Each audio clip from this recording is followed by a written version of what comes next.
नमस्कार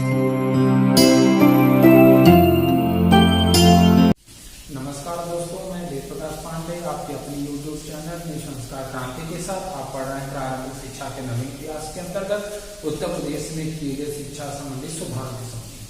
हमने पहले वीडियो में पढ़ा था ऑपरेशन ब्लैक बोर्ड। अब उसके आगे हम पढ़ेंगे सेवारत अध्यापकों का विस्तृत अभिविन्यास कार्यक्रम।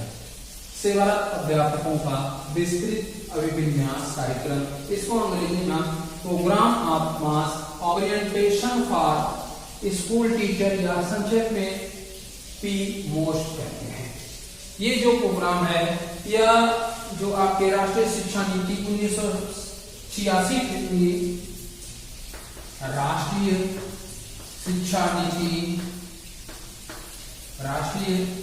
शिक्षा नीति 1986 के द्वारा इसकी शुरुआत की गई और ऑपरेशन ब्लैक बोर्ड के साथ इसकी भी शुरुआत की गई। लेकिन चूंकि ऑपरेशन ब्लैक बोर्ड जो शिक्षण सामग्रियों से संबंधित था और यह जो है शिक्षकों से संबंधित है।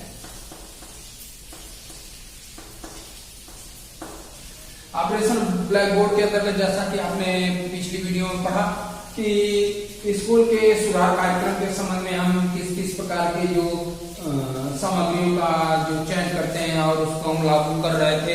लेकिन इस प्रोग्राम के अंतर्गत जो पीमोस्ट है इसमें हम सिर्फ और सिर्फ शिक्षकों के अभिविन्यास या उनके प्रोत्साहन के लिए कार्य करते हैं। जैसा कि देख रहे हैं सेवारत अध्यापकों जो कार्यरत हो, जो कार्य कर रहे हैं, अध्यापक टीचर्स के विस्तृत यानी बिल्कुल विस्तार से अभिविन्यास, नए तरीके से उनका विन्यास करना, सृजन करके कार्यक्रम बनाना, अर्थात program of mass orientation for school teachers पीमोस्ट।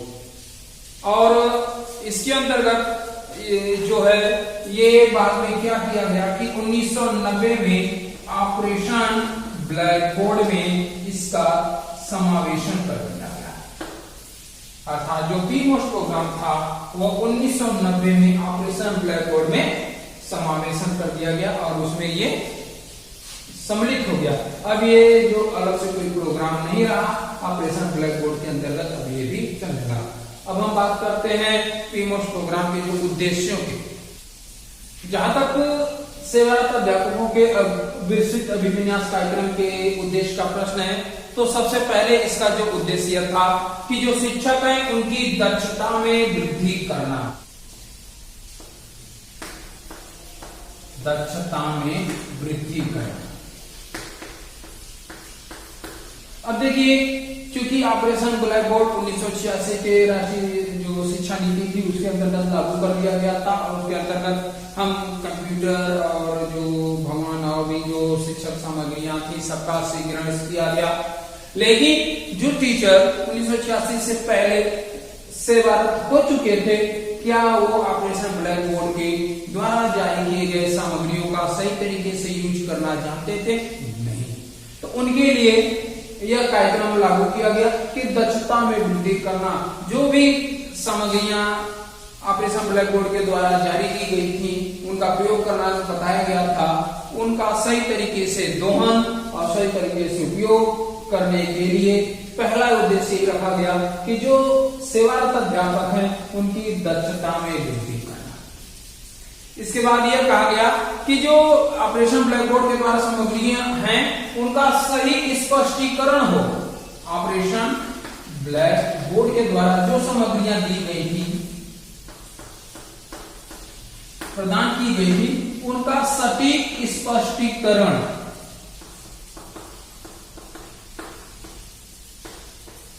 कहने का तात्पर्य है कि वर्तमान समय में जैसा आप सब देख रहे हैं हर विद्यार्थी के पास मोबाइल होता है और है भी, घर में भी सब जगह पे लोग मोबाइल यूज कर रहे हैं। लेकिन कुछ लोग उसका सदुपयोग करते हैं, कुछ लोग उसका दुरुपयोग करते हैं। तो वास्तव में जो ऑपरेशन ब्लैक बोर्ड के द्वारा सामग्रियां प्रदान की गई थी उनका सटीक स्पष्टीकरण, उनका उपयोग किस प्रकार से किया जाए। ऐसा ना हो कि कोई प्रयोग करने वाला ना हो और वो रखे रखे खराब हो जाए सामग्रियां, उनका कोई औचित्य न बने। इसलिए यहाँ इस बात की विशेष ध्यान दिया गया कि ऑपरेशन ब्लैक बोर्ड के अंतर्गत जो सामग्रियां दी गई थी उनका सही स्पष्टीकरण हो इस प्रोग्राम के द्वारा, अर्थात उनका प्रयोग सही तरीके से निर्धारण हो। अब उनका जो स्पष्टीकरण हो गया कि क्या सामान किस यूज के लिए किया गया है, अब उन समय का सही तरीके से प्रयोग भी हो, सटीक प्रयोग भी हो। फॉर एग्जाम्पल, अगर कंप्यूटर लागू कर दिया गया स्कूल में और कंप्यूटर चलाने वाला कोई हो भी नहीं, तो फिर उसका सटीक प्रयोग होगा नहीं। इसके बाद अब ये जो सामग्रियां थी इनका बाल केंद्रित रूप से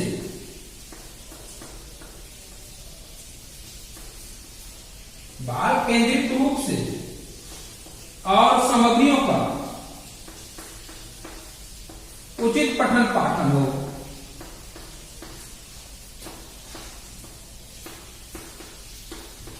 कहने का तात्पर्य है कि जो सामग्रियां दी गई थी उनका सटीक बाल केंद्रित हो, अर्थात उनका जो प्रयोग हो बालकों के आधार पे हो, बाल केंद्रित विधि के अंतर्गत हो, जिससे कि बालक सीख सके। ऐसा न हो कि हम जो भी सामग्रियां यूज कर रहे हैं उसका सतही ज्ञान हमको करा के बच्चों को हम आगे बढ़ जाए, इस बार बच्चों में किसी प्रकार की कोई उपयोगिता ही न हो। इसके बाद सामग्री जो है उनका इस प्रकार से यूज हो कि उचित पठन पाठन में हो, उसमें किसी प्रकार का कोई व्यवधान न हो। और उसके बाद ये कहा गया कि जो सहायक शिक्षण सामग्री है, सहायक शिक्षण सामग्री, इनका भी सटीक प्रयोग हो, जिससे कि जो अध्ययन अध्यापन हो, अधिगम हो, वह कारगर हो और बहुत अधिक प्रभावशाली हो, जिससे किसी प्रकार के बच्चों में जो अवरोधन या हास की स्थिति उत्पन्न हो, जिससे कि उनका जो अधिगम हो प्रभावित हो और वो स्कूल से दूर भागे और पठन पाठन में उनकी रुचि न हो। तो इस प्रकार से इस उद्देश्य को निर्धारित किया गया। लेकिन अब यह कहा गया कि इसको लागू कैसे करना है। जहां तक इसके लागू करने का प्रश्न है तो यह कहा गया कि हम इसको 2 चरण में लागू करेंगे। प्राथमिक चरण या प्राथमिक शिक्षा, जो शिक्षा हेतु, प्राथमिक शिक्षा हेतु प्राथमिक शिक्षक के लिए, और दूसरा माध्यमिक शिक्षा हेतु,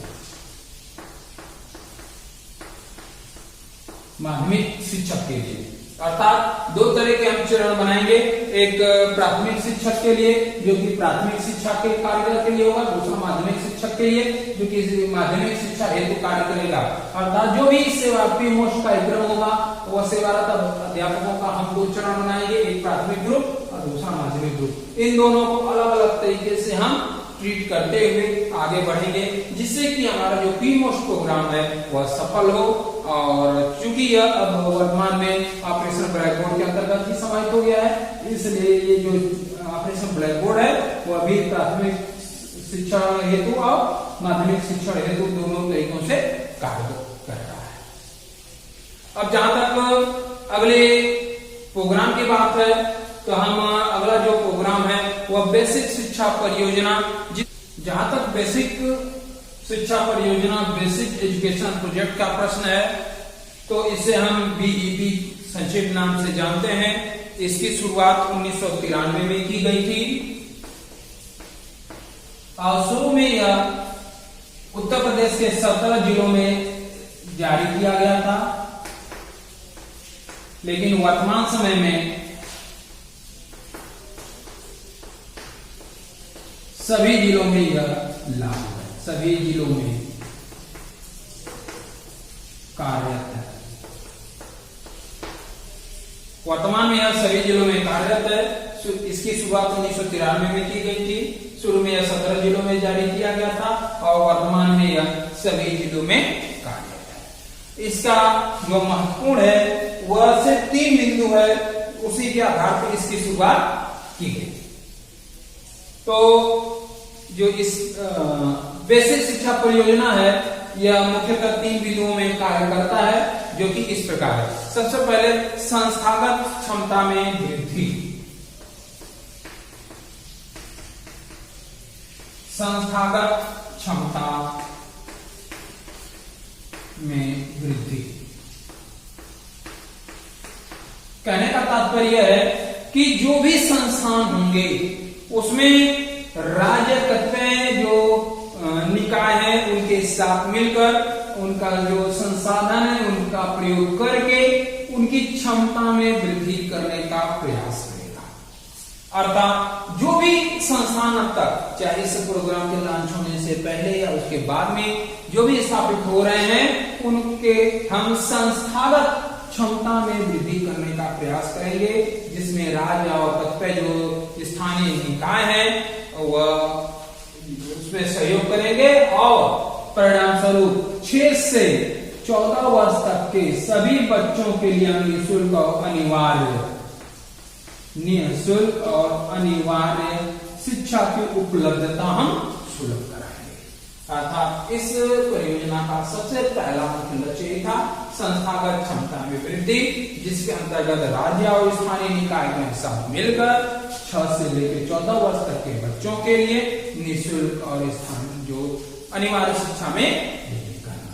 इसके बाद गुणवत्ता में सुधार एवं पूर्णता।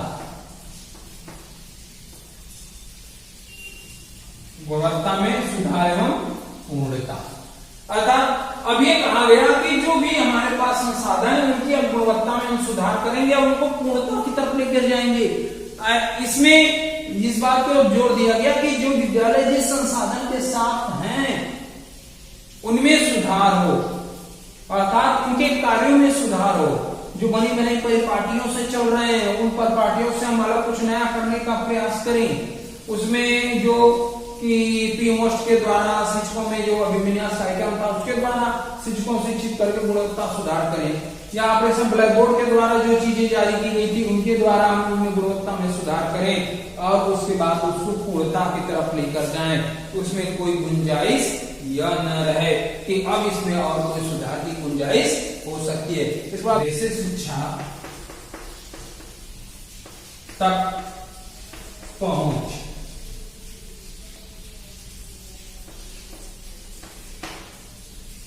कहने का तात्पर्य है कि जो भी कार्यक्रम लागू किए गए, जो भी संस्थान स्थापित किए गए, बेसिक शिक्षा तक पहुंच सभी की सुलभ हो, सभी के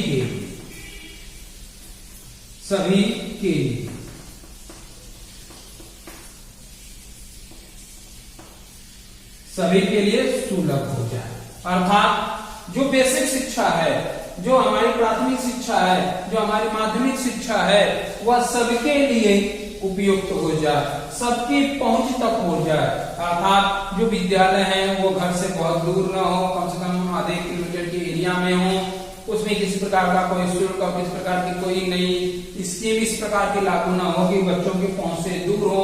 अगर वो पढ़ने में किसी खास समय में नहीं सुलभ हो पा रहे तो उनके लिए एक दूसरे प्रकार के कार्यक्रम योजना बनाकर नुक्कड़ नाटक द्वारा, गली द्वारा और प्रचार के द्वारा तमाम तरह की चीजें करने के बाद सब तक पहुंच करना सभी के लिए जरूरी हो गया। ये इस बेसिक शिक्षा परियोजना का यह मुख्य आधार था। संस्थागत क्षमता में वृद्धि करना, गुणवत्ता में सुधार करना और बेसिक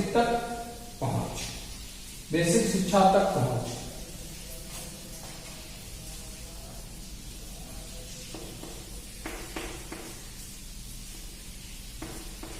बेसिक शिक्षा तक पहुंच अर्थात जो मूल शिक्षा है वहां तक सभी की पहुंच हो जाए। इस प्रकार से आज का आपका जो क्लास समाप्त होता है। हम अगले क्लास में अगले टॉपिक के संबंध में चर्चा करेंगे। धन्यवाद।